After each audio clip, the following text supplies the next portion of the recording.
Hello everyone, Deb Floros, guest designer for ourbeads.com. Today I'm making a double-stranded bohemian style stretch bracelet using a Big Eye stainless steel beading needle cut in half and 0.5 millimeter stretch cord doubled. I'm going to take that needle, string it through the loop, and I'm going to then take those incredibly beautiful check glass beads and string them on in a bohemian pattern, showing off the different sizes, shapes, and colors of these beads. If you have trouble pulling on a bead, you can grab your beading needle with a pair of flat nose pliers and give that bead a tug onto your cord. Oh my gosh, these beads are so incredibly beautiful. The next thing we're going to do is string on our Green Girl Studios heart button and pull off our needle. The next step is pulling those two cord ends through that loop. So you've got two tails and you're going to pull them through that loop and shimmy those beads until they meet each other. This may take a little bit of time. Go slow, you'll get it.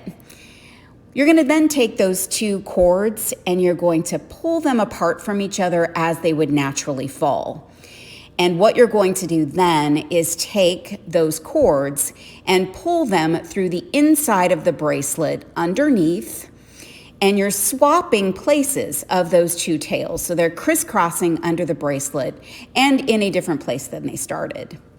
Then you're going to do two overhand knots.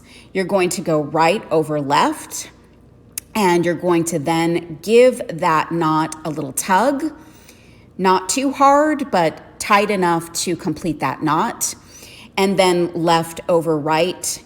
And then that last tug is the tug that should complete your knot. And give it a test, make sure it's held, and if it does, you don't need glue. Trim off your ends and then complete bracelet number 2. I would string your beads differently this time so that they can go through that button nicely. So you're going to string on the button onto your cord, and then you're going to do the same process that you did with the first bracelet. You'll want to pull those beads up close to that button, and then you're going to knot in the same fashion, being careful not to catch that finished bracelet in. And look at that beautiful bracelet. So much fun.